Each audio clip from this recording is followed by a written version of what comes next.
Welcome everybody to another edition of Two Guys and a Mic. I am one of your hosts, RP.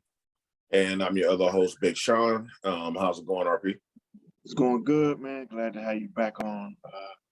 Yes, sir. It's good to be back. On radio, on the show, however. Right. I wish it was under better circumstances, which we had, a better, more jolly topic to talk about. But it is what it is. Good to be back, chopping it up.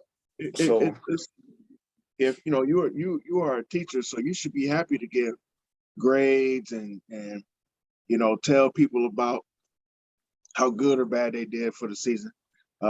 You should be ready for that kind of stuff. A little red marker out. No, it's never. I like giving out good news. I don't like giving out bad news. And when we give out the grades today for the Cleveland Browns, it'd be bad news, pretty much. If you couldn't tell, my background should have told y'all everything because we are all at home with Baker Mayfield. Exactly. Starting this week. Actually, it's been probably for the last 2 weeks. We kind of saw it coming, but it's official now. Playoffs start Thursday, or is it Saturday? Saturday. It's Saturday. Okay. I knew it was something weird. Monday night game, no, next week. I knew it was something.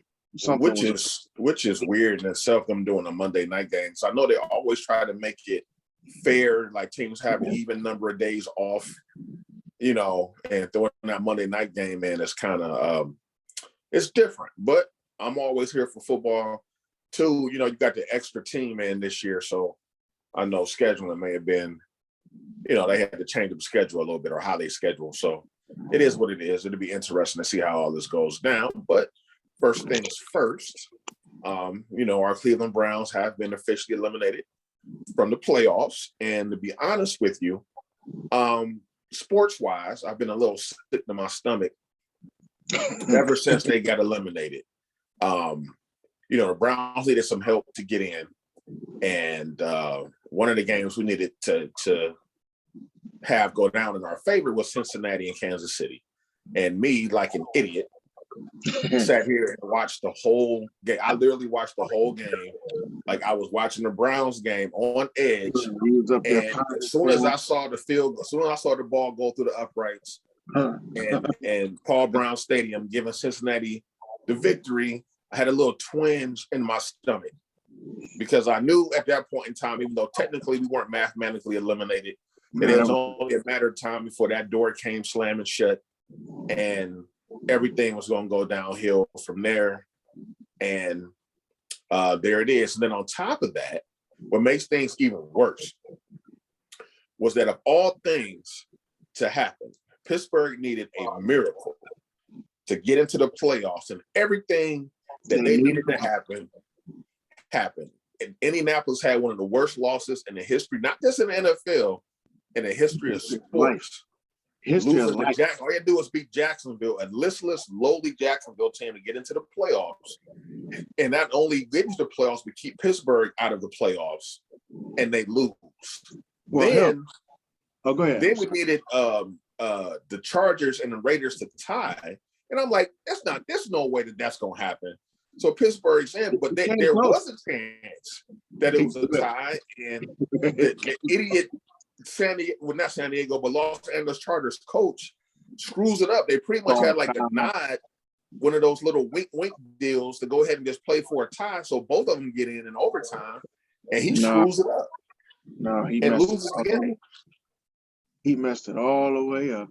Right. So now Pittsburgh's in the playoffs, and that's another gut punch that those sons of bitches at the convergence of the Ohio, Monongahela, and Allegheny River rivers, that team there is now in the playoffs. So that's where my mindset is right now in regards to the Browns. I'm very angry. I'm disappointed.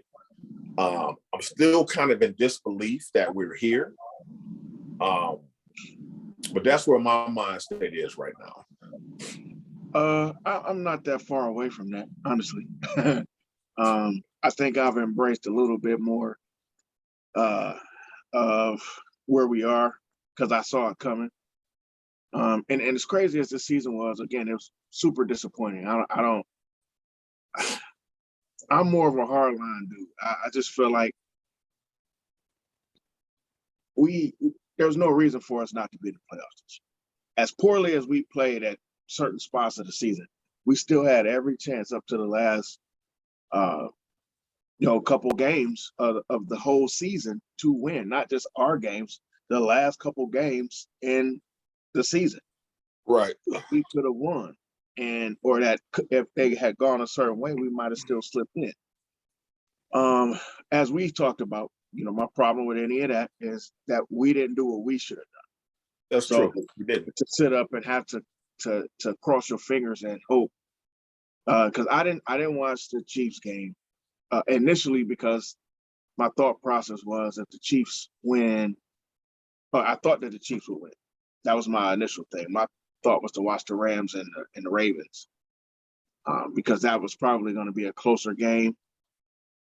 And I didn't want to see by the end of that game, started getting close, the Bengals game. I didn't want to watch it because I was like, if these fools win, I don't want to see that crowd go stupid, and I didn't want to see them. So I didn't want to see it. I didn't want to see it. I couldn't stomach watching it, so I wouldn't turn to that game for nothing. I just refused to watch it. I couldn't do it to myself. And I watched the Rams game, and the Rams won over the Ravens. So, but at that point, I said, Pittsburgh is in the playoffs, and we lost to them twice. Ain't no way we should have lost to Pittsburgh twice. We should have won both of those games. But it's that type of stuff that, as you assess what has happened in this season, you can't help but be disappointed. You can't help but finger point, and it's sort of like watching your kid. You send him off to college. It seems like he's gonna do okay, and he comes home with bad grades, and you find out, he may have gotten some girl pregnant. It's disappointing. Yeah, it's just an overall waste of a season. You're Absolutely. going backwards. Absolutely. Things are starting to come up and crop up that does not help your team in a positive way at all. And it's just, it's frustrating. One thing too, I thought was interesting was some guys had a press conference yesterday, and they were very candid. I was surprised at how open some of the players were. It just wasn't player speak or coach speak yesterday. And one of the main things that came out of the press conferences yesterday was that a lot of the defensive players were saying how there was no team unity at all. They were like the offense was dealing with the offense, the defense was basically with the defense. And one guy, I think it was John Johnson, came out and said, hey, there's players on this team that's never spoken to each other. And I understand that you're not going to be chummy with all 53 players on the roster. I get that. A lot of turnovers and injuries and stuff. Yeah. I understand that, but the way they were making it sound was that, hey, it was pretty much just like two separate factions, and there was no cohesiveness. And they said that was probably one of the reasons why you never saw the Browns play complementary football. Defense have a great game, the offense sucks. Offense has a great game, the defense sucks. And I'm glad that they actually came out and said that. So that means that they kind of have an idea of some things they need to do to try to fix, what's going on inside that locker room. Well, that says a lot, though. As you said, kind of piggybacking off where you were going with that. I think it says a lot from a lot of different angles. Mm-hmm. So, like a guy like John Johnson is going to be back next year. So, of course, his assessment of what's going on is going to be a little more sturdy and a little more definitive than, say, somebody like Anthony Walker, who's on a 1-year contract. Right. Anthony Walker might feel the same way, but he might be like, hey, man, look, I'm trying to get picked up next year, so I don't want to say nothing too bad. Let me just clean my locker out, see what happens. Maybe I'll come back. Maybe I'll move on, blah, blah, blah. And I'm putting words in the dude's mouth right now, but just how it all looks. But from day one, John Johnson has been an outspoken person. Go back to when OBJ left. He was the first person to come out and say, shoot, if the dude if he want to come play, we'll have him. Ain't nobody got no problem with him in here, and that's rare in these types of situations. Right. He also said he had a problem with the training staff. He didn't like some of the things that went down with that. So I mean, again, a lot of that stuff is super important to have a veteran step up and say that. It's also super important to have a guy that's coming back next year to say that, a guy you're going to depend on, a guy that you want on your field, and one of your better defenders. You want that out of them. Myles Garrett has been super outspoken this year about things, and he's absolutely right. And a lot of what he said and what we've seen has gone into how we're going to, what our decisions in terms of grades for these guys. But I like it because it's leadership and it's accountability. Like, you gotta have it.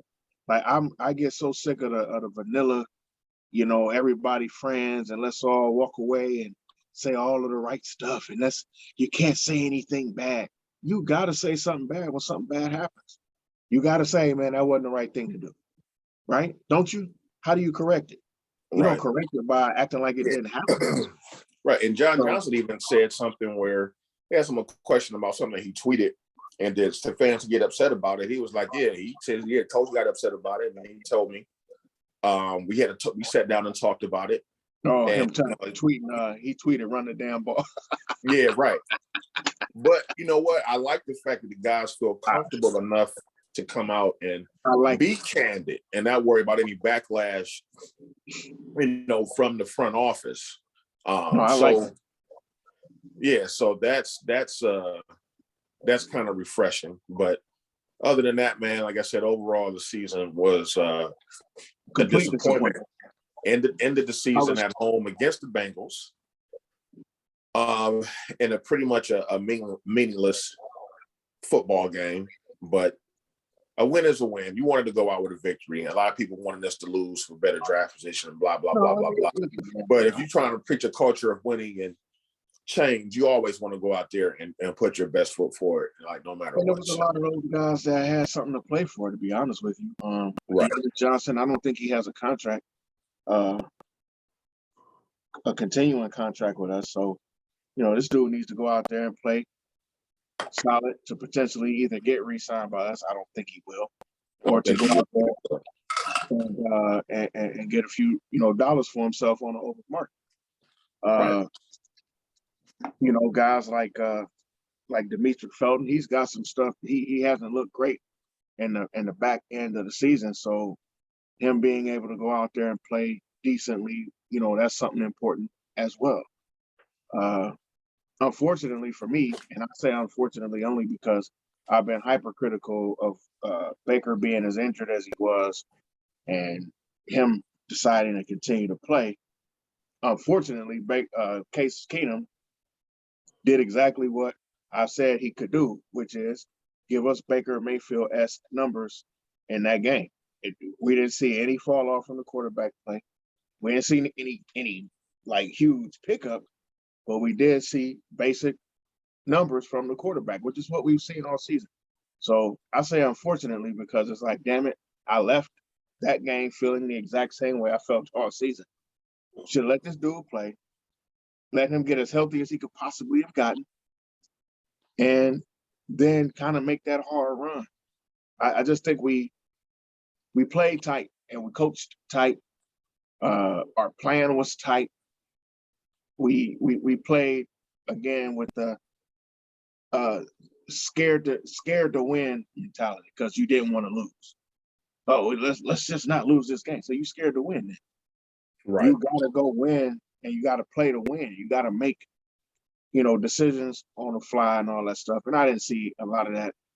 And I think this game, I kind of knew we would win, because there was going to be no Joe Mixon, there was going to be no Joe Burrow.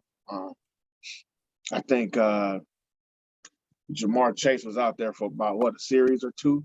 Yeah, just to break the record. Yeah, just the season receiver record for the Bengals. Yeah, and then he was out, so I kind of expected us to play decently. Again, some of those guys needed some time out there. to to play and to see the field. So again, I'm happy that we won because I probably would be even angrier if we lost. I would probably be like, you know what, these sons of bitches. But we did at least get the win. Unfortunately, we finished under 500, so we had another losing season this year. And I'm about sick of those over the last 20 or so years. Right. Yeah, we were 8-9, but I think the most disappointing thing, and I'm sure Sean will agree, and probably a number of people who may watch this show will agree.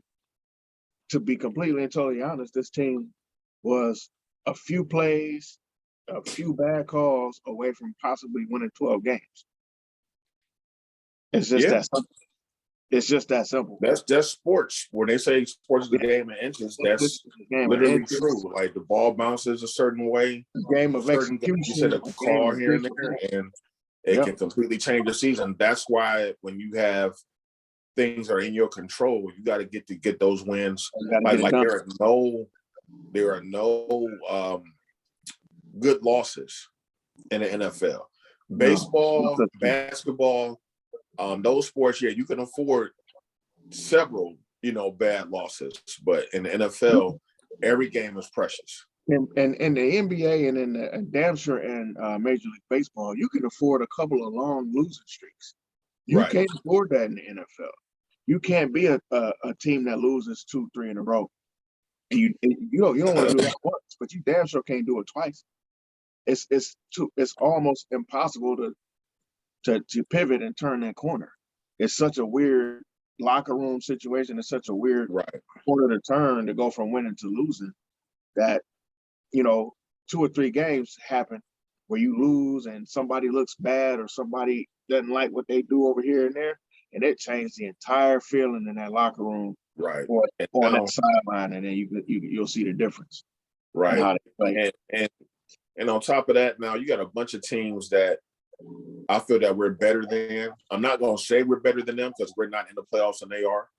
But to sit here and have to watch the Raiders and the Patriots, who are supposed to have another down year, the Eagles, who crying out loud, who are awful. The Eagles are awful. Seeing them get in and it's just really, really frustrating, man. And now you got to go through, and we'll get into this later on in the year when it gets closer to the draft and stuff like that. But now you have to go through this long off season with bad rumors, bad reporting, not knowing what's true and what's not true. And we got to go through all that again. It was nice not having to go through that last season. I don't want to hear shit. It's like it was nice. Like we didn't have any of that after last season. And we think we're done with that type of drama. Now here we go. I mean, they pretty much had Baker Mayfield out of town before the Cincinnati game was even over with. They already had a list of places, his landing spots and all of this, that, and the third. And can we be clear? Let's be clear. The market for Baker Mayfield is very shallow, and it's not because I'm trying to kill the dude. I don't know anywhere that quote unquote really needs a quarterback. First of all, the places that really need a quarterback, like right now in this particular moment, I don't know how much he's going to help them because he doesn't have everything around him to help them. That would be Carolina. I don't think he's going at this point. The way Tua has looked, I know they just fired the coach, but the way Tua looked, I think Tua's probably going to get another year as a starter. In Miami, maybe New Orleans.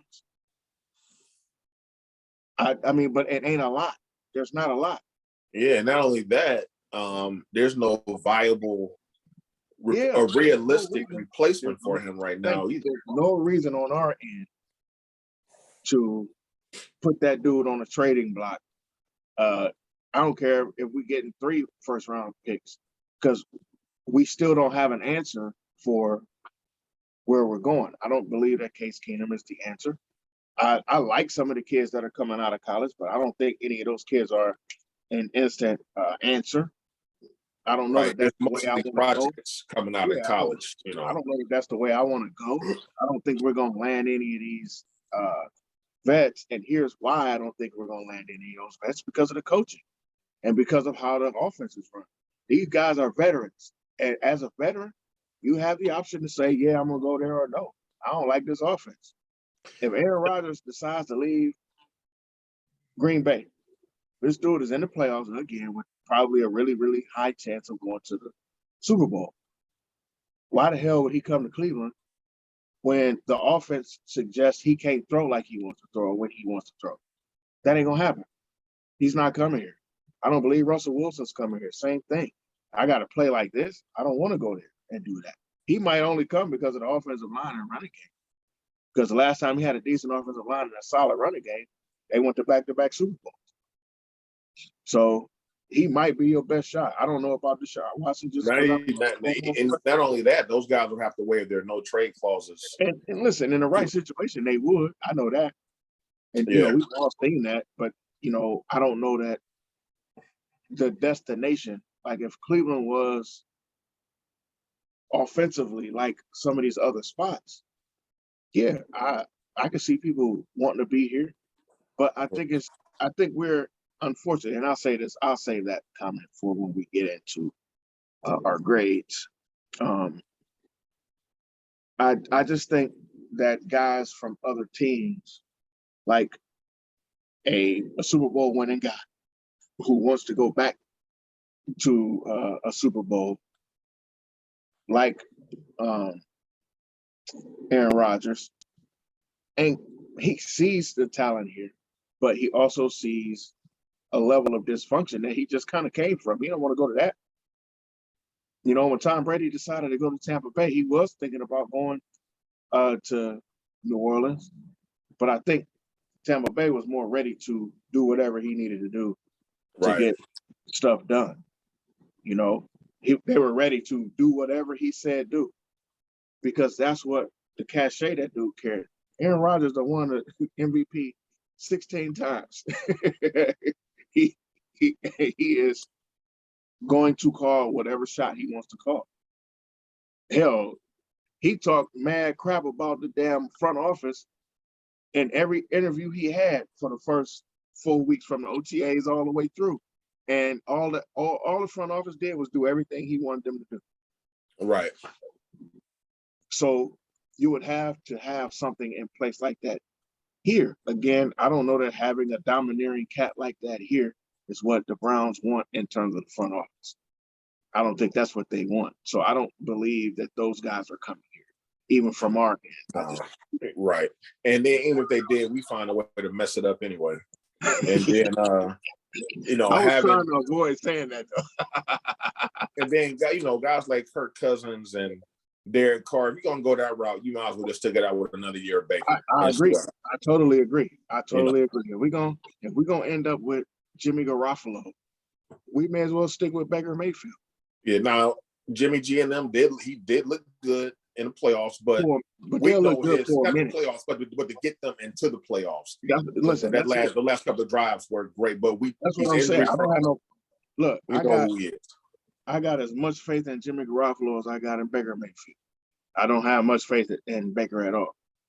In those terms, like coming down the stretch, here we go, fourth quarter. We need you to make a play. I've actually seen both of them do it before, but what faith do I have with my quarterback? Right, exactly. Like when I knew overtime earlier this season, I forget what game it was, but the Ravens were playing. And when they went into overtime and they won the toss and they said, oh, we're going to receive. I said, the Ravens about to win. That's when Lamar was healthy. Oh, they're about to win. And they did. I said the same thing when Aaron Rodgers Aaron Rodgers getting the ball. It's over. Like, I don't say that. I don't feel that with Jimmy Garoppolo. I don't feel that with Baker. I don't feel that. I'm just being honest. I don't. So yeah, I'm the same way. I'm right with you. It's not me killing the dude. I'm just being real. I don't think Baker gonna pull nothing out. He had like 4 chances this year to pull games out. He ended up with like 3 interceptions out of them 4 times. Mm-hmm. I just don't buy into. And I'll put it like this. I've seen enough, and we'll go into that when we get into. Because I got a couple of questions to ask. Because I saw a few really good questions, really some telling questions. It's the end of the season, so people are coming up with all kind of stuff, and I have been. Go ahead and put them out there. every little bit of bait. I bet on every little bit of bait. So the first question, do you give Baker Mayfield $40 million? You think he's worth it? No, of course. Wait, let me rephrase that. I'm sorry. That's too easy. The Browns make the playoffs. We go 12-5. We make the playoffs. We make the AFC Championship game, but we lose. Baker has a season similar or a bit better than what he had last season. Do you give him the $40 million? Like next year? Yeah, at the end of next year. And you saying he had just an average season? He had a season very similar to what he had in 2020, or 2020, or a bit better. Okay. It depends on what the market is at that time. Like based on like who's the highest paid quarterback, how much the highest paid is it? I guess it'll probably still be Mahomes. No, I don't give him Mahomes type money, but I may give him something, offer him something comparable, and but fair. It's like, come on, you know what I'm saying? Look, you got us to this point. And I know you can't just say, hey, you're not Patrick Mahomes. But in a way, you got to say, hey, you're not Patrick Mahomes.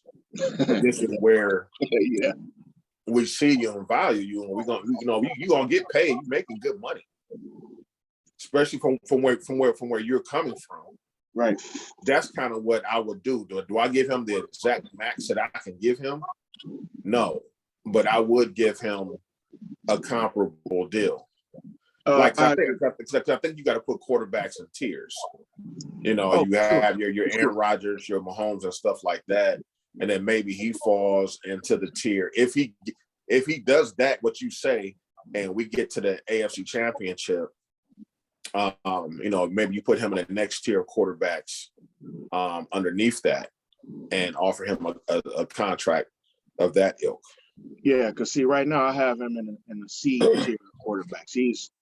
He's slightly above like Kirk Cousins and those guys to me.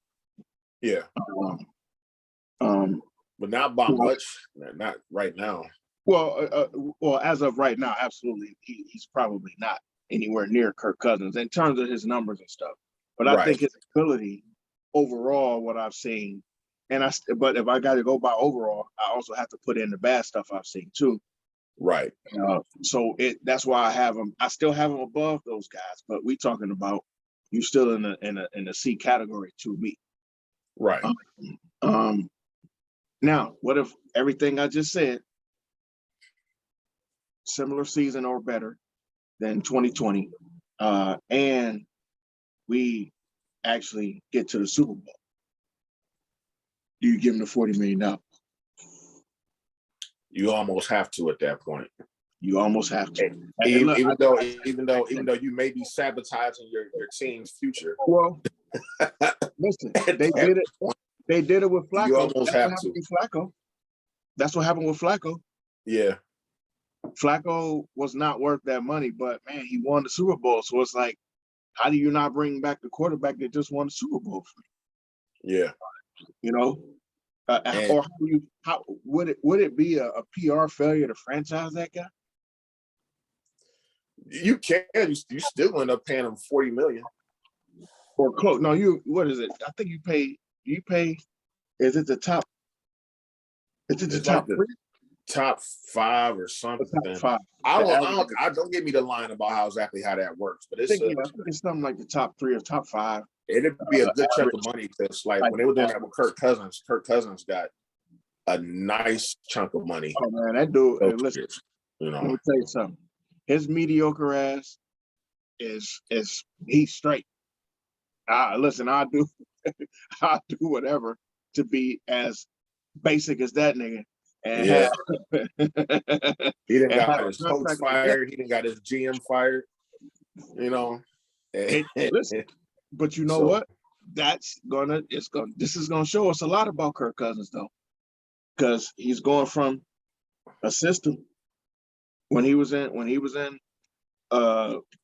Washington. There was a system that worked well there. And he went to a better system in Minnesota.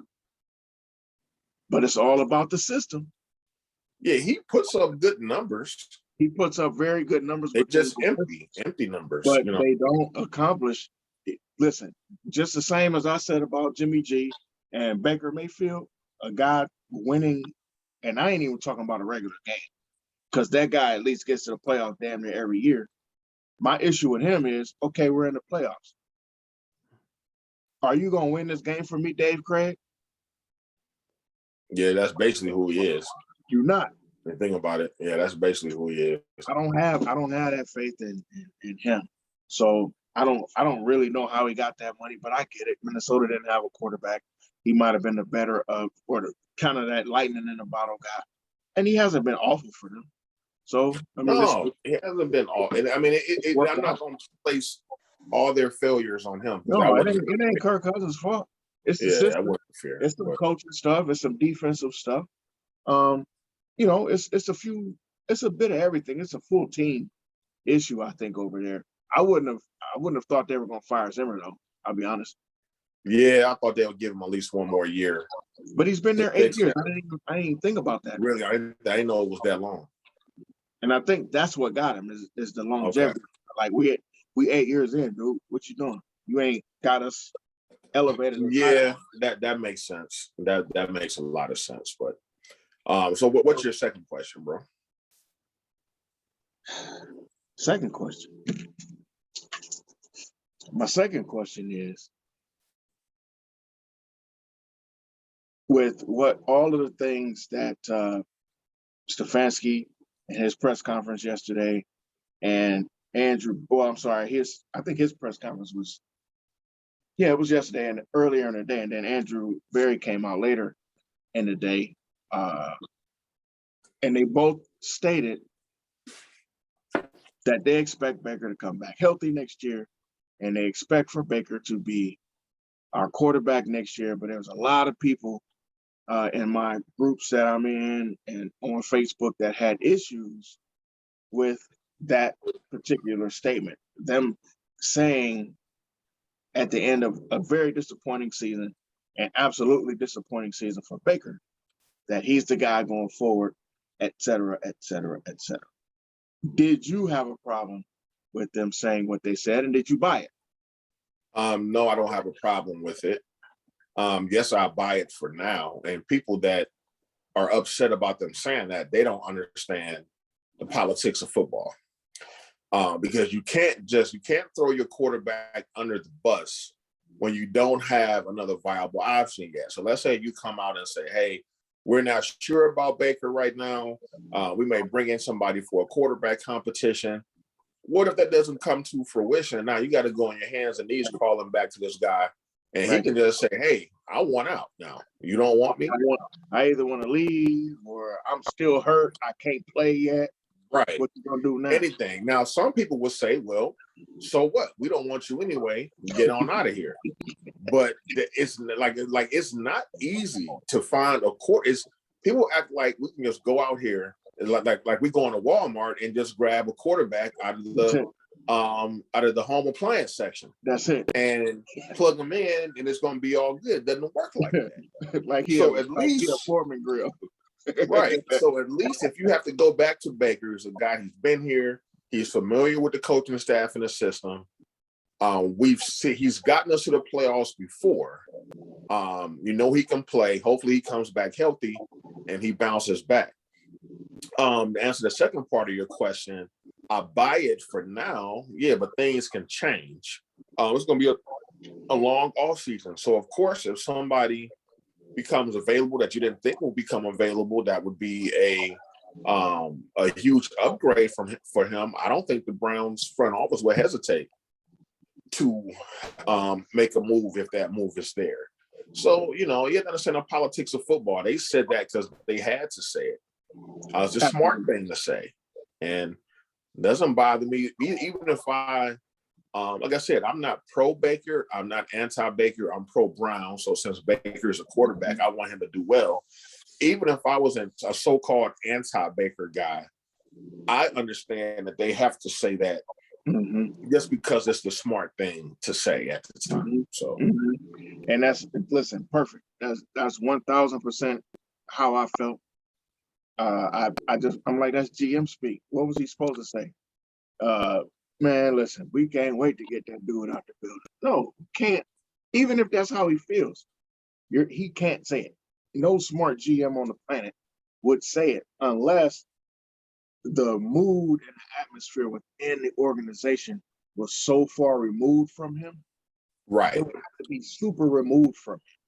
But Right. even in bad situations, you usually hear a GM say something along the lines of, "Yo, we'll address that, in the off season." Like they don't even want to touch it because the politics that Sean is speaking of, one of the things that in the politics that Sean is speaking of, one of the things that he didn't mention, but is as big as anything else, is it's other guys listening to see what he's gonna say.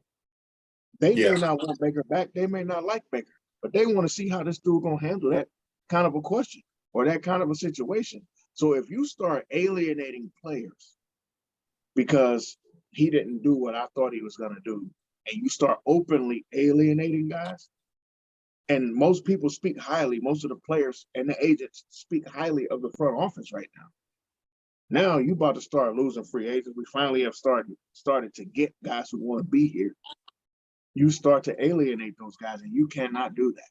So on the flip side of that coin, one of the other things that I pointed out, Baker is rehab, and you don't have a definitive exit strategy if that ain't your guy.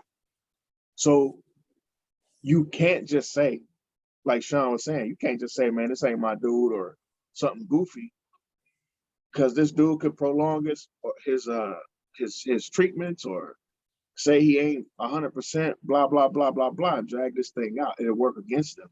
So he doesn't want to do that. Plus, this dude being in surgery and then being in rehab and then trying to get himself back, you need to have a positive psyche going forward for that. I've been injured, and I know a lot of your injuries are a lot more mental than they are physical. So they want the dude to come back in a mental standpoint of, I'm ready to be the quarterback again. And he's shooting for that. So that helps him in his rehab. That helps him as he's like, man, I got to be better than that because, damn it, I'm QB1. Not to mention, if you're going to end up trading him by the end of the year, you ain't finna say he's going to be my third string quarterback coming right, in. exactly. You're going to kill the trade value. So it's all GM speak. I just thought, I thought it, and let's not forget this one, because this is also part of the GM speak. He also said it that way because if Baker comes back and balls the hell out, it gives him the look of, I told y'all. Right. Yeah, I knew all along. He was just hurt, and he's healthy now. So it was the safest, smartest, as Sean said. I don't even think I said it was smart earlier when I was discussing it with other people, but I think Sean is absolutely correct. It's smart, and the front office has been very smart. So Andrew Berry is a smart dude. I think he knows what he's doing when it comes to this, and I think it was the right play. It's what you're supposed to say. So it's funny to watch other people. Basically, the fan base has imploded, and it's created these huge factions that we knew already existed. It's almost like politics right now. So when one thing went wrong, now the fissure between the people who love Baker and the people who hate Baker, that thing it don't even touch no more. Right. Like, you know what I mean? It's crazy. So, and it's just where we are now. Like everything is such a hot button issue. Everything is such a big damn exactly one or the other way. So, I mean, I still believe in the Browns. The Browns themselves. I've been a Browns fan. I've gone into long detail of explaining that. Sean has as well. So, regardless of whether Baker comes back, regardless of if they sign him to, a $40 million per year contract, I'm still going to be a Browns fan. I'm still going to be a Browns fan. I'm still going to, at some point, be sitting in that building that's behind me, uh, rooting and hoping that things work out Right. for the best, for the Browns, that is. So, and if Baker is the quarterback at that time, if he's my QB1, hey, I don't have a lot of faith in you, but I'm gonna need you to pull this out today. You know what I mean? You got to pull this win out today, and that's how it's always going to be for me. If it's Baker, if it's Russell Wilson, if it's Aaron Rodgers, if it's Garoppolo, I doubt it's going to be any of those guys. I'm just saying, I need you to show up, whoever the hell it is, because I'm a Browns fan, and that's it. I feel the exact same way, man. So you want to go ahead and get into these grades? Let's get into these here grades, man. So as we stated, as we all know, we're at the end of the Browns season after week 18, and of course we're not in the playoffs, so we got to give our end of season grades. The way we're going to do it, we're probably just going to do it more comprehensive than being specific, except for certain parts. I think Baker deserves his own grade, aside from what the offense did. But we'll pretty much decide who gets his individual grades, but it'll probably just be comprehensive, and then we'll just give you guys some insight into where we came up with our grades from. So I'm gonna start with the front office. We'll start up top first. Sean, what was your take on the front office from free agency to the draft, coming into the season, and how they handled everything? I'd give the front office a B-. I think they had a pretty good draft. Free agency, I think they did a really, really good job with free agency. The reason why I give them a B-, I think they botched the OBJ situation, where that could have been nipped in the bud before the season started, and maybe you wouldn't have had so much drama in the locker room. I think overall, as far as Haslam, he's taken a huge step back out of the spotlight, letting his football people do their jobs, which is what we've been wanting. So I like that. Andrew Berry is sharp. Who we drafted? Greg Newsome. You got JOK. You picked up John Johnson, Troy Hill, Clowney, who I didn't like the move at first. So I had to eat crow with that one, and I was happy to do so. So overall, I give them a B-. I think they should have went ahead and moved OBJ in the offseason, even if you wouldn't have gotten what you thought was fair value, just to eliminate any potential issues going forward. And I think, to me personally, that's the only blemish on the front office this season, was that move, or lack of a move earlier in the season. I almost 100% agree with every single solitary word you just said. I actually gave them a C plus B-, which is relatively the same grade, and it's for relatively the same reasons. I think from the draft, for you to have your first two picks be heavy contributors on the field. I mean, I felt like for a minute, JOK, they kind of buried him for a minute. They weren't using him early in the season, Yeah, then he got hurt too. Remember, he was out for a while. Well, he got hurt in camp, right? In preseason, one of the two, and so that kind of stymied the progress that they thought they saw in him. And so about what was that? He didn't start playing until maybe week 3 or 4. He started the season, then he got hurt around week 3 or 4 and went out. Was that what happened? No, that ain't how it happened, is it? Yeah. He did get nicked in the preseason. Oh, you know what happened? I'm sorry. You know what happened? I know exactly how that happened. He wasn't supposed to start. Somebody else was supposed to start. Anthony Walker got hurt.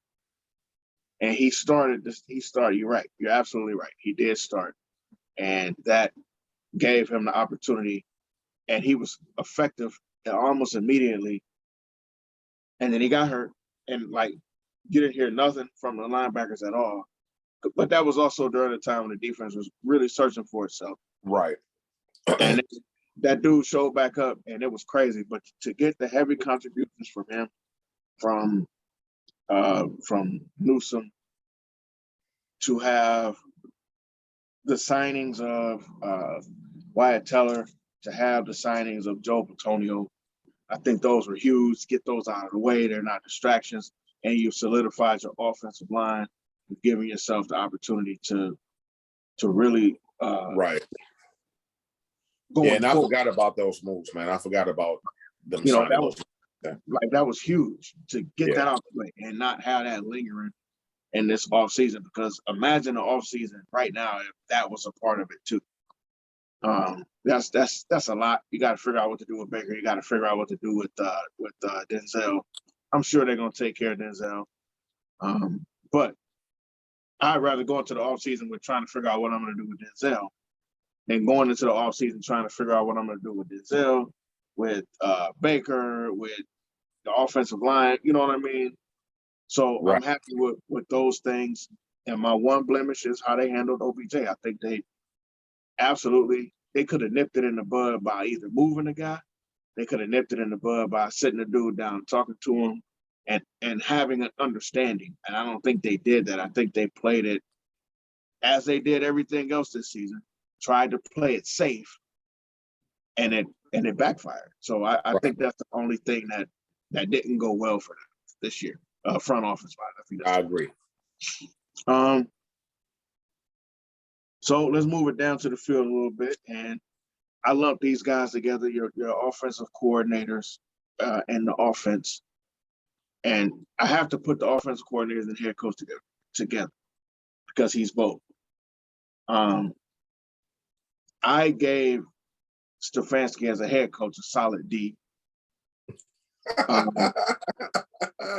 I just feel like he regressed. I saw some stuff this year that, the stuff that happened last year was all in his favor. So as soon as things weren't in his favor this year, he didn't deal with adversity well on any level. Like they started to clown him in the damn local media over his press conferences, talking about he never says anything, and B, the one thing that you always get out of it is, oh, we got to do better. They did a freaking montage on 19 where it was literally for like 2 minutes of him saying, got to get better, going to get better, got to get better, going to get better. I was like, damn. That's like them when Hugh Jackson, where I watched the tape. I got to watch the tape, watch the tape. That's like, come on, man. You got to do more than tell me you're going to do that. And, from week to week, you want to go 1-0. Okay, well, go 1-0 then. But you got to do something different because what you did last week didn't work. Right. And you got another person coming in here this week, but you're putting the same situation out there for them to deal with. So as a head coach, I gave him a solid D. I just feel like he's doing too much as a head coach. As a head coach, he needs to focus on being the head coach and managing the locker room. I think he did a terrible job of managing the locker room this year. He's a part of the OBJ situation, but I'm putting that a little bit more on the offensive coordinator side of him. But as a head coach, there's things you got to say and do too. He didn't do that. So I give him a solid D as a head coach. Him, AVP, as offensive coordinators, I gave him a D plus C minus. Again, a lot of stuff fell off. He didn't have certain things. All of it wasn't awful. I did see certain plays that probably could have worked if guys would have caught passes. Right. If the running game would have got off a little bit better. That's the only reason I ain't give him a flat out F, so that people understand and I'm not some jackass. I do understand that some of it is execution, and sometimes these guys didn't execute. Sometimes they were terrible passes. Sometimes they hit the dudes right in the hands.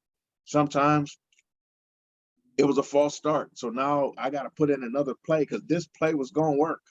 You know what I mean? So I get it. I understand it.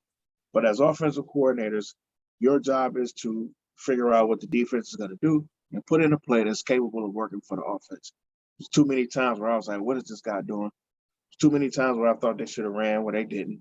And I don't mean nothing just because I thought so.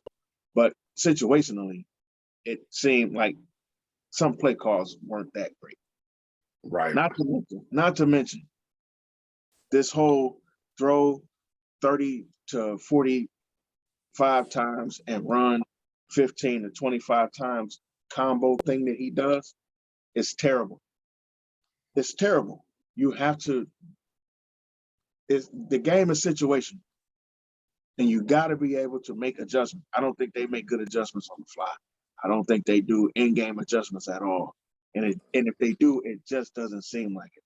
So they got to get better. They're losing guys. Like at the end of the season, all of a sudden we need a wide receivers when you had a wide receiver. But it ain't the wide receivers, to be honest with you. There's something going on with the guy taking the snaps. And here, I think more than anything. Yeah. And there's something going on in the offensive line. You got to get guys healthy. But there's also some stubbornness and some arrogance that's happening with Stefanski as a play caller. So with all of that said, that's why I gave him a D+, C-. Yeah. So as far as the offense coordinator side of it, I give him a C. And the reason why I give him a C is you touched on it. All of it wasn't play calling as far as the failures of the offense. A lot of it was failure of execution by the players. A lot of those plays were open. They didn't make the play. So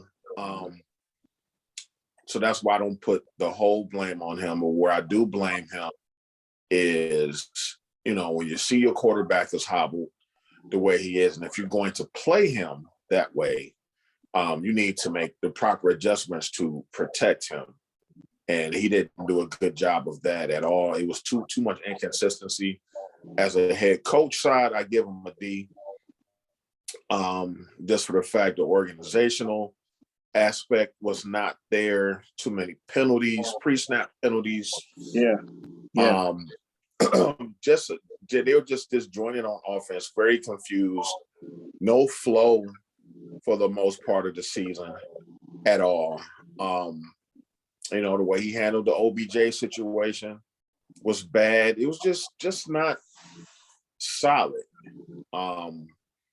Especially coming off from last year, you want to see improvement. You want to see growth. And you didn't see growth. You saw a regression. So that's why I'm being people may say a D for overall coaching is a little harsh. But that's where we need to go. Like you set the team back, set the organization back.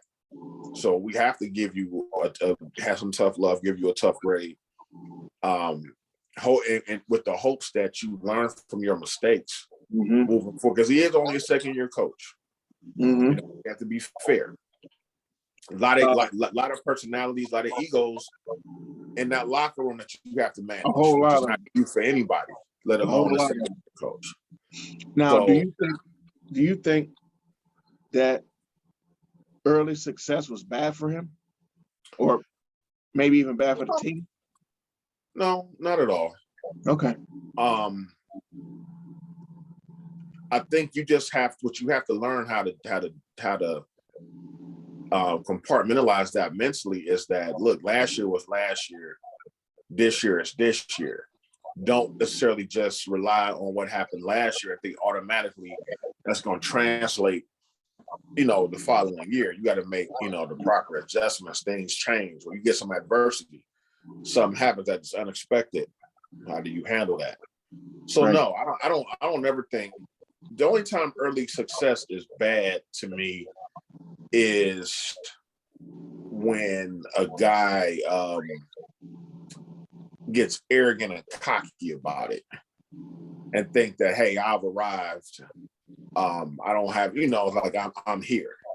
And you don't think there's room for improvement. I don't think Stefanski is necessarily like that per se. Now, he may have gotten maybe a slightly bigger, ego. Like one of the things we always talk about is play calling. Should he relinquish the play calling and stuff like that? Now, maybe in that sense, where maybe he should have let the reins go a little bit. He's like, well, no, I did this last year. I'm good at this. Blah blah blah blah blah. I'm not letting that go. Now, maybe that could have played a factor into it. But I don't think overall, having early success made him this maniac where you can't tell him nothing at all. Yeah, I agree with that. Just a question that kind of popped in my head as you were talking. Yeah. Because you're right, he is only a second-year guy, which is, again, yeah, I jump on this dude's back. I've been jumping on his back for 2 years now. However, the one thing you ain't never heard me say is he needs to get fired. You ain't never heard me say that. Yeah, I said the head coach needs to fire the offensive coordinator, but I ain't never said they need to fire the head coach. Right. That's, those things to me, or I'm sorry, not the offensive coordinator, but the offensive play caller. But I agree. I think Stefanski I think he's a pretty solid dude and a solid young coach. I just think he's a little bit overwhelmed, and everything that could have gone right this year kind of went wrong, and he had to do what he does. I think this works against him. He just doesn't make adjustments well. So when things went wrong, he didn't know what adjustments to make because he doesn't make adjustments. He just feels like what I said is gonna work. He's just like that dude banging his head up against a damn wall. Right. So that's our take on that dude. And I also fear that he could potentially end up being like Mike Zimmer 8 years in, and we're still kind of like a 500 team. Figures it out, right? Not really have ever gone past the divisional round, maybe one AFC game, and at some point he's going to have to show that he can break through that ceiling. So a lot of my criticisms about him is with the hope that he does figure it out and break through, so that we can get to where we were ultimately trying to go.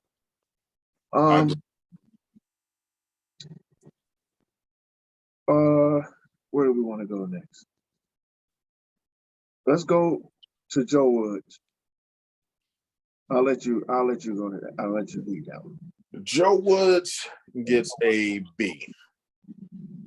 Now, he started off with an F. A solid F. And we were probably being a little bit unfair at the time, but the defense was awful. But he had a lot of new pieces. They had to figure something, and they were saying that.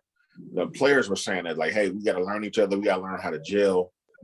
But they were so bad and blowing games that we didn't want to hear that at first. But the defense ended up becoming the strongest unit of the team, and actually the leaders of the team, man.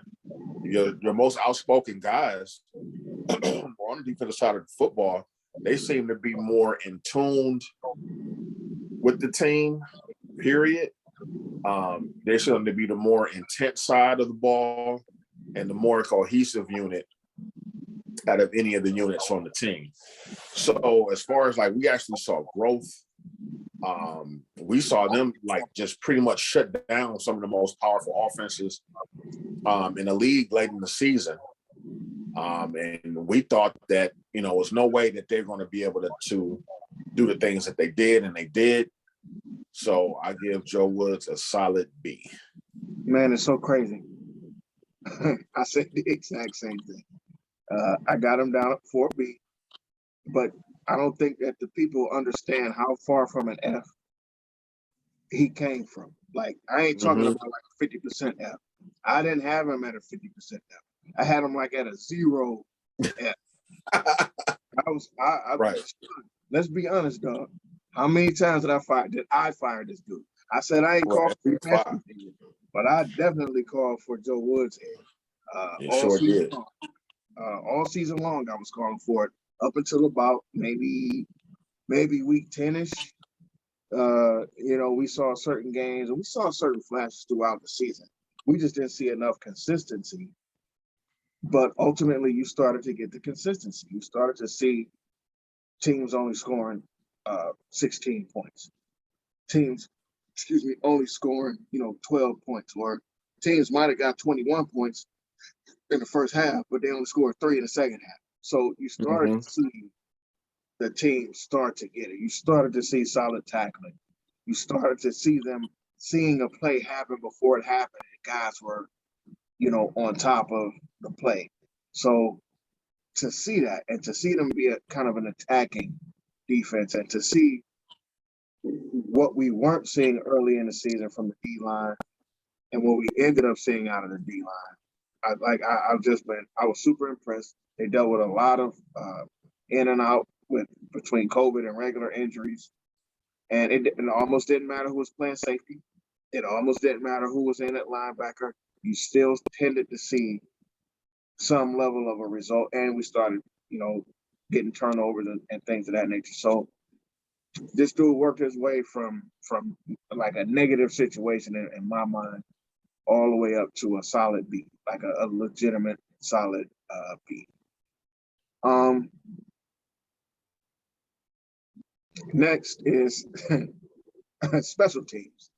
F. Go ahead. Yeah. Anybody who watched this team on special teams, there's no way on the planet Earth you can give this team more than an F on special team. They stink. And this isn't like a 1-year thing. This has been ongoing for probably about 4 years now, where we haven't had a good kicker or a dependable kicker, should I say. And where we thought we had a decent punter, we don't. I kind of like what's the kid? What's this guy named? Colquitt. Dustin. This is Dustin, right? That we have. Colquitt, yeah. His name is Dustin, though, right? Because there's another Colquitt that we have for a number of years, and he left. I forget his name. Right. But this is his brother, and he was actually pretty solid. I think we could probably bring him back. But he's the only thing that saved us from having an F minus. The rest of that damn thing, from the potential blocking kicks or the coverage team, and also the damn kick returners, all stink. They all stink. Yeah, I'm giving them an F too, all for the reasons that you gave. I don't think we got any punt return yards this year. I don't remember us getting any positive yards on a punt return. Pretty much. All I know is that the most positive yards we got was when we fair caught the ball. Right. All I know is whoever the punt returner was at the time, always on the verge of fumbling or just doing too much, trying to grabbing the ball when you're supposed to let it go. Just stupid stuff, man. Like, I had no faith in our special teams at all, which used to be the strongest part of the team. During our very, very lean years, special teams was the one that was seemed to hold the team together, in some form or fashion. Now they've completely fallen off the rails. So if Kevin Stefanski does decide to make any changes on the coaching staff this year, special teams should be first on the list. I don't even know who the special teams coach is. Whoever he is, he's awful. I think that's the dude who comes in to be the coach when Stefanski is out. Yeah. Wasn't that Prefer or whatever? Yeah, but he stinks. Yeah. That's his boy. But he stinks. I guess. He stinks as a as a special team coach. He stinks. I don't know what he's doing. And again, I know some of that does end up being like execution. But you can't. We weren't that good last year. So you can't just be not good. You've been not good for a while, man. I think it's a habit. I think it's a pattern, and I think it's on the coach. And listen, Andrew Berry, invest in the kicking game. It's important. Please, you can see it in your own division. Baltimore has a kicker. All they have to do is get to the 50 and then field goal range. If they get to the 30, to the 35, everybody afraid. They're like, man, you only 15 yards out of this dude's range. Like he can kick a field goal probably from the 45, from another 45 almost. Exactly. Like that's important. You gotta have a guy. Oh, and by the way, the division was won this year on our kick. So you need a kicker. You gotta have somebody that's dependable. A guy, what's my man name down in Pittsburgh? Another dependable kicker. You gotta have these guys. You can't just say, oh, well, we'll just bring in. What do you think, Coach? Man, again, there needs to be some tough conversations in that building. Here are your guys, Coach. We're sick of them bums you keep bringing in. These half leg dudes you keep bringing in. Right. you brought in a dude whose last name was Blewett, and you brought in a kicker. You brought in a kicker named Blewett. Man, if you don't get this dude off the team, get a kicker. Exactly. Them jokes write themselves. As soon as he misses, you already know what's gonna happen. And then you had the other dude, Nagar. I was like, I said, man. And then he had the audacity to miss his first kick. So you already know people was going in on that day. They was going in and all the groups I was in. But special teams stinks, and we gotta do a huge improvement if we intend to go deep in the playoffs and to win that damn division. We ain't even talking about winning the Super Bowl. We gotta talk about within the division. How many games might we have won had we made all our field goals? Right. You know, so that shit matters. All right, let's move on. The offense in general, just the offense overall. D. Just because they just from like week 6 or 7 on just couldn't score. You know, we just didn't get good quarterback play. Didn't get good receiver play. Running game is a running game, that's fine. But overall, there were just inconsistencies there. There was no cohesion, no fluidity, no flow at all. It was like pulling teeth, you know. It got hard to watch at times, man. And if you just could have averaged 20 points a game, you know, we'd been in a different situation, but they couldn't even do that. Yeah. You know, I think I forgot, don't give me the line about as far as what the exact stats were, but I know it was a period of time when we won several games where we didn't even average 20 points.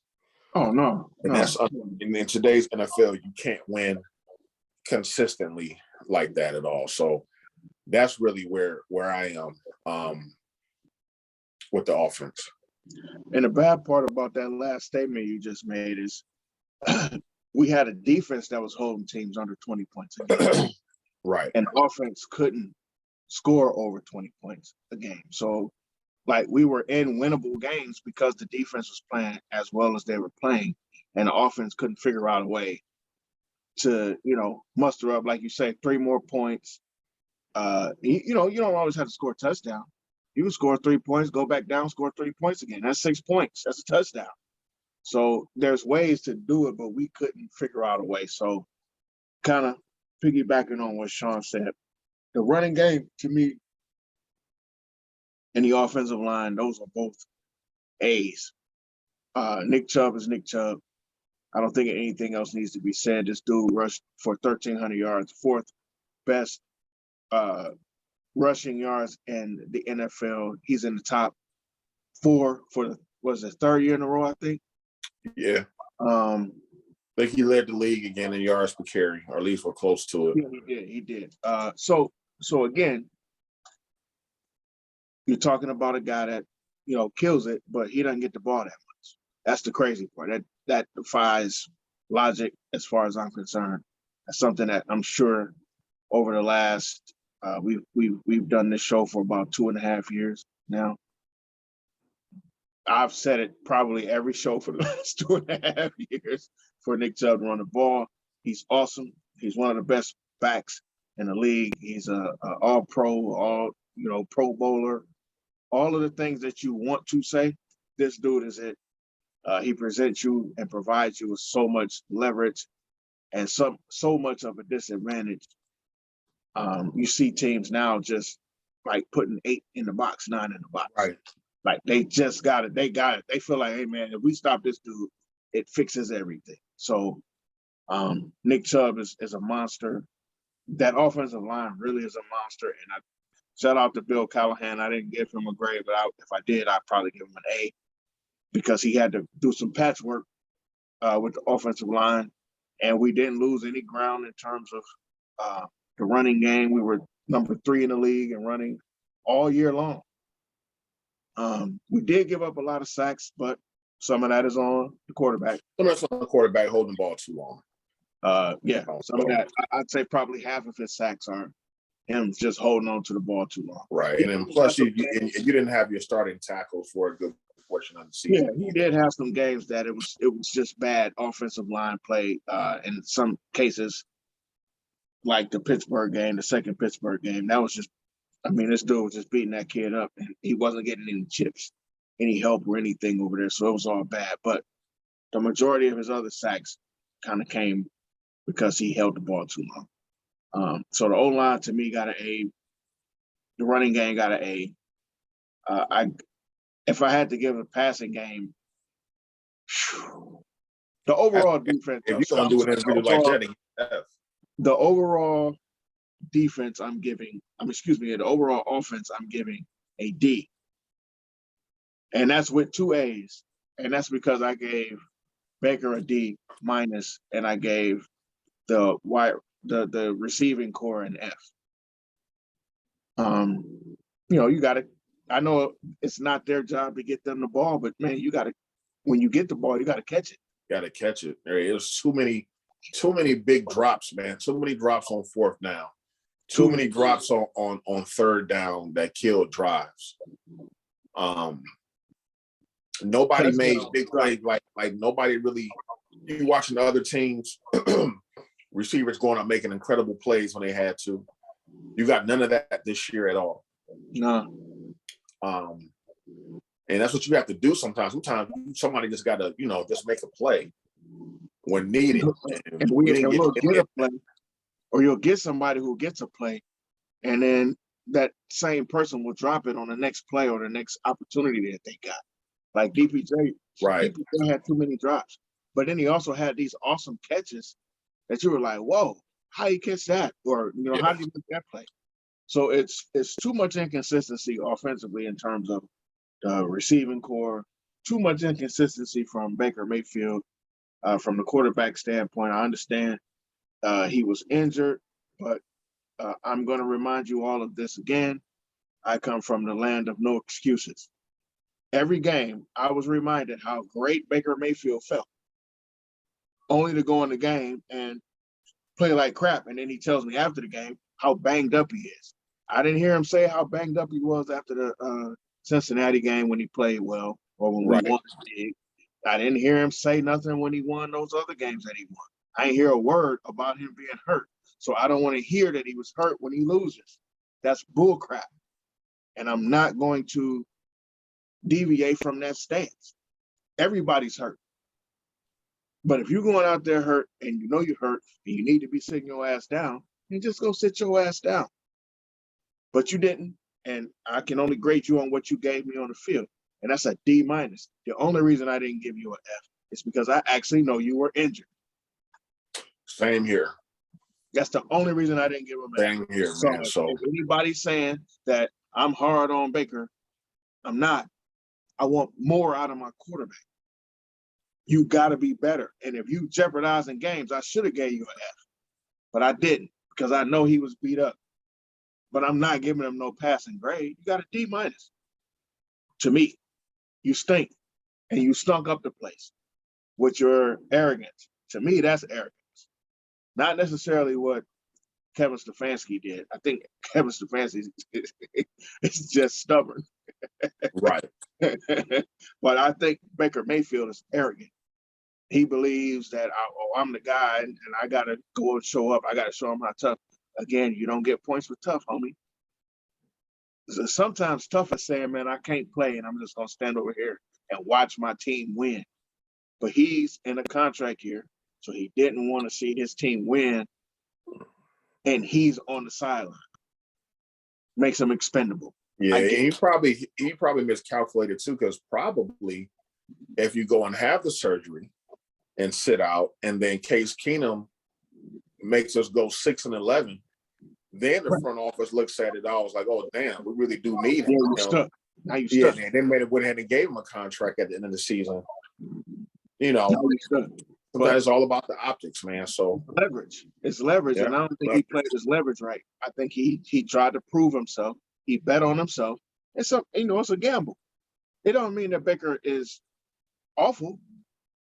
he just gambled and lost this season because again he could come back next season and throw for 4,000 yards and yeah, and play well. We don't know, so I'm not gonna say he ain't gonna do it. What I will say is I don't anticipate that that's what he's gonna do, but I'm here for it as a Browns fan. I'm here for it. Go ahead, dog. Go out there and get 4,000 yards if you're gonna do it with your bad ass. Go ahead. Exactly. So, what do you give the defense overall? Now, defensively, I have to give him the same grade I gave Joe Woods, a B, man. I think, again, the beginning of the season, these guys were at a 0. A shit ton of blown coverages on guys like Tariq Hill. Yeah. I mean, you just flat out lost this guy. How you just lose this guy? And honestly, to lose a game by 7 points or to lose a game by 6 points or 4 points, and you gave up that touchdown, you can see where we lost the game at. I know that wasn't where we lost the game at, but those points counted. And I agree. You know what I mean? So I give them the exact grade. I give them a B as well. But they did come back. They did play well. Myles Garrett is a freak of nature.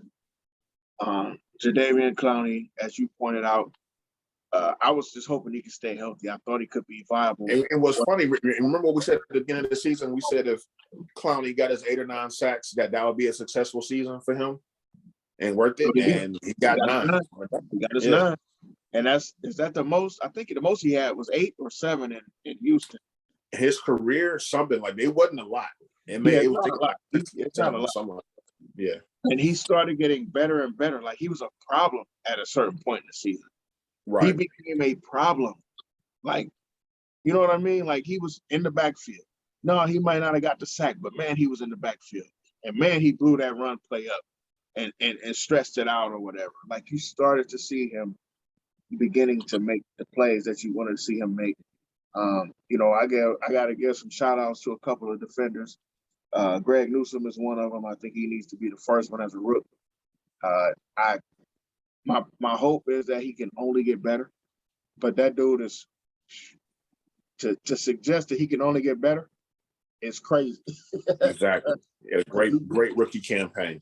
That boy good. Denzel. I hope Denzel gets that bag and he comes back because Denzel is definitely what we consider in this era of football shutdown guy. John Johnson, I like to see that guy back there. I hope we bring back Anthony Walker. I wouldn't be surprised if they don't. But we do need a middle linebacker going forward if we don't. But the defense up. And one of my bigger stars, this is one I'll probably hang on my wall somewhere. When I get into a real spot where I can have my man cave like I want to have it, I'm going to put a picture of me saying we need to get Jeremiah Owusu-Koramoah way before he was the hot name. Right, you did. And once we got him and he became what he has become, the dude is incredible.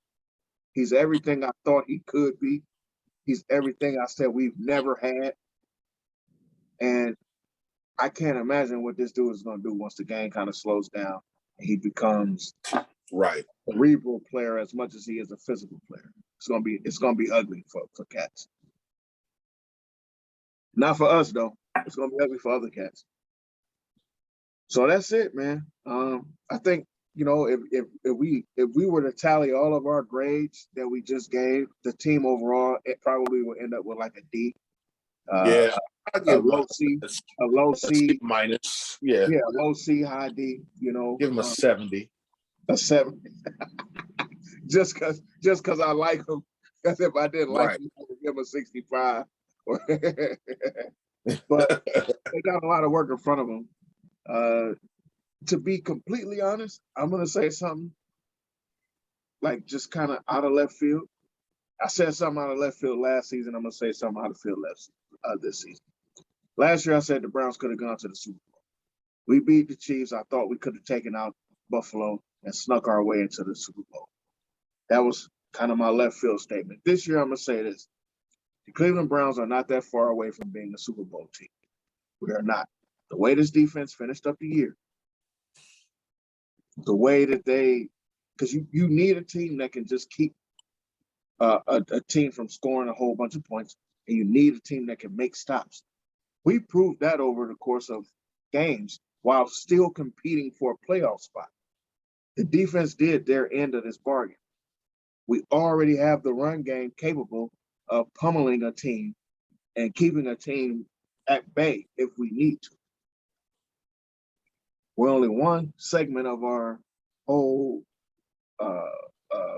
progression away from being a Super Bowl team. That's those receivers and the quarterback. We got to figure it out. I agree. Like for once, it's not, even though it was a bad season, it's not total doom and gloom. We have to do a complete rebuild. Correct. We just got to patch up some stuff. So I agree. It's not that far off. Matter of fact, we played horrible this year and still came close to winning the division. Playing bad football. So it's going to be different next year, though. I think, once you get a healthy Lamar Jackson back, once you get, I think next year the Steelers are going to be a little bit better. I don't know what their quarterback plays, but they're going to have to. The Steelers depends on who they get to play quarterback will determine a lot.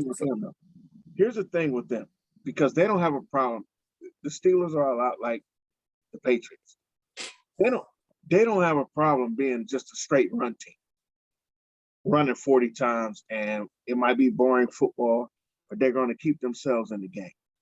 Yeah. So with a guy like Najee Harris, Najee is a lot like Nick Chubb. This is why I want Nick Chubb to get the ball a little bit more, especially late in games. Because when you see Nick Chubb come through, dance his ass through that hole, you know what you don't want to do in the fourth quarter? You don't want to tackle that dude. You know why? No. Especially when he's on his 22nd carry. He's a back like the old school backs. He gets better as the game goes on. He gets better. He gets in a rhythm. He starts to Stover, my boy, he said the other day, he said when we were playing them in the game, he says when he got the 30-yard run early in the game, he said, well, we got that out the way. He's got one of those in him every game. I just hope that was it. Right. So, you know what I mean? So to go away from that, to take that rhythm from him because I got a system, is asinine to me. It blows my mind every time it happens. But we have all of the elements. When I was a general manager, I used to tell my staff this all the time. We can't control the things that go on outside of this building. We can only control what goes on inside of the building. So let's do our job the best so that whatever ain't happening, we'll all be able to see what ain't happening. It ain't us. So we got the run game. If we figure out what's happening at quarterback, I ain't necessarily saying that might need to be a new quarterback. What I'm saying is if our quarterback who we have starts to figure out what he's doing right, wrong, and indifferent and corrects it or makes it better, and the offensive line remains the offensive line, and the defense now that is our defense, we might have to plug in 2 or 3 other guys. It's all there. Then the pointing or the finger pointing will go somewhere else. Right. It won't be those particular people. Now I'm gonna say this: like, no more will I crown the Browns based on what they look like on paper. All that's over. They don't get the benefit. Yeah, they don't get the benefit of the doubt anymore. I'm not playing the schedule game anymore. So when the schedule comes out, I'm not gonna go, hey, this is a win. This is a no. Not doing any of that. Now you have to show me on the field. It's gotta be.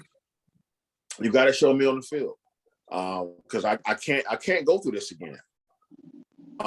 It was such a like it was so disappointing, and it's my fault because I let them suck me in. You kind of made peace with it early in the season. I kept holding on to the very, very end until they finally, it was that scene in the movie where they're getting chased and somebody slides off a cliff and he grabs them and holds on to them. And he's about to fall. Hold on. And that was me holding on, and they just let me go. at the very. I tried. I held on for as long as I could, and I can't do it anymore. Like I have nothing left. I'm empty. I sound like one of them damn Lifetime movies now. When the woman that got cheated on so much, like, I have nothing left. If he found out he had a family across town, Right. I man, am empty. I am numb. And so now, I mean, like people were, I mean, when I gave up my season tickets after the 2019 season, I know people were like, I know you're going to regret it. Why you give them up and blah, blah, blah. Just like, it's time. And then, you know, after the 2020 season, people were like, do you regret it? And I'm like, no. And this season is why I didn't regret it. Because if I'd have had season tickets and went down there every Sunday and they did this, you would see a whole different show. Like, I'm calm right now. You will see a whole different and this is type of angry. So this is why, you know, I said to myself after my multiple meltdowns last year. I had multiple meltdowns last year. Last year I went to 2 games. I think I went to 2 games last year. I definitely know I went to the Thursday night game that we lost against the Ravens. I was there when Lamar Jackson turned in what's his name? Willis Reed turned into Willis Reed and came back and won the game for the Ravens. That was a Thursday night game. okay. It was. But where am I going with this? Oh, I agree with Sean. It's tough, and we talk about this often. It's tough to go to the stadium. It's tough to be in that stadium. It's tough to lose a game and come home after being in that stadium. It's so draining. The emotion of the entire day. You get up early, just from a regular physical standpoint. You get up early. Yeah. You're downtown. You're walking around. There's a lot of walking involved. I'm sure everybody who goes to a football game, it's a lot of walking involved. It's a shit ton of walking. A lot of drinking. A lot of drinking. It's not a whole bunch of eating, but it's a ton of drinking. You get to the game, you get in your seats. It's emotion early. The Browns do a really good job. The Browns are some of the worst drama on the history of the planet because you kind of wish they just lose the game early so you can leave in the third quarter. But the Browns that we've had recently keep you engaged the majority of the game, only to let you down in the fourth quarter. So now you got to make this walk of shame. It's a long walk, man. It's not only a long walk inside the stadium trying to get out of there. If you parked a mile away from the building, it feels like you parked 30 miles away from the building. Yeah. Like, it's just that long of a walk going back. And like you say, it's not an efficient building. So as you're walking out, if you're upstairs, you got to go through these long tunnels, winding from side to side. It's no like one straight down, shot and everybody just goes down and gets out of the building. Nah, I got to stay in this dumbass building for the next 30 minutes just trying to get out.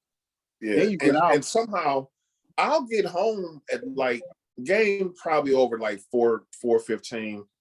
Somehow I get home at like 5:30. I'm like, man, which is pretty good time. It just feels like it's 10 o'clock.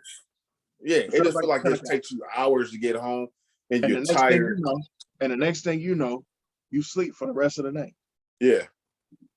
Like there's something about football games that are different than going to a baseball game or a basketball game. Totally football different. Games like all day, and it is. I guess because of the emotion of it and everything else that's involved. It's just a draining day, and depending on the time of year and what side of the stadium you're sitting on. Like when you're in there in September, there's a hot side and there's a cold side. It's like that movie, The Chronicles of Riddick. We had that planet where half of it was cold. That's just how that stadium is. If you're in the wrong part of that stadium, and you sit in that heat under that sun, and that sun right in your face. If you're on the north side of that stadium and you got that sun in your face all game, and it's like, October, like early November-ish, where you can get like a 60 or 70-degree day. And if it's gonna feel like it's about 170. Yeah, and that's It's just gonna sit right on top of you. On the flip side of that, in the wintertime, I don't care where you sit, it's cold in that building. It's cold. And that wind is very, very non-prejudiced. It's slapping the shit out of everybody. yeah. It's slapping the shit out of everybody in the building. But that's, one of the reasons, again, that we gave up our season tickets. I had season tickets for like 4 years straight, from like 2013. No, I think it was like 2012 to 2016 is when we had them. And then, we had to make a decision. It was like, you end up spending, I think when I did the math, I was spending probably about $200 to $300 every weekend. Yeah, easy. Like easy. And that was average. That wasn't like my highs. That was just my average. About and as you get older, it's certain stuff that you don't want to deal with anymore. Like me right now, I went to 2 games this year. I'm fine with going to two or 3 games a year. That's fine. I'm at the point now. Yeah, I sound like an old man, where I'm more comfortable. I can just sit at home, especially if they lose. Yeah, I'm already at home, and it is what it is. The losing part is where I'm at. Like I hate losing and then trying to figure out a way home. And the only reason I need to figure out a way home, if I didn't drive, which I usually don't when I, like recently, now I got to locate people that I came with. They want to stay downtown because they're kind of partiers. I don't want to stay downtown. Yeah. I want to go, like, I'm a sore kind of loser. I want to go home. So even if we win, I'm ready to go home. And even when I win, but I'll be honest, I got a little more pep when I win. Like I know there's been times I've been walking home or walking towards where I parked at when we won, especially if it's nice out. And I've stopped in a bar. I've stopped in like 3 bars on the way home. Like, I'm gonna stop here and have a drink, and not laugh and talking. I'm like, oh man, let me make it to the house. Then I go and oh look, who's in here? And I go into that bar and I have another drink and I stand in there and talk for another. Because when you win, it's different. It's just like being cold in the building. Yeah. You ain't as cold when you're winning. You're not as cold when you're winning. It's only when you lose that you realize I can't feel my toes. It's only when you lose. Yeah. my toes have been frostbitten for the last 3 hours or whatever. But unfortunately, we have to do what we do every year and say maybe next year. Unfortunately, our Super Bowl comes in April at the draft, or whoever we may pick up in free agency. I don't expect us to pick up a whole bunch of people. I think we're at a point now where we're starting to reach. We got a foundation set, so yeah, like we're starting to reach that point where now it's all about depth. Something that I said we needed coming into the season. I thought we made a lot of cuts early in the season that I didn't like. The depth on the offensive line, depth on the defensive line. And it kind of came back to bite us at certain points. I'm not going to say that's why we ended up, where we ended up. I just think that we could have, done better. So I think going forward, seeing that, knowing that, we need to shore up the offensive line.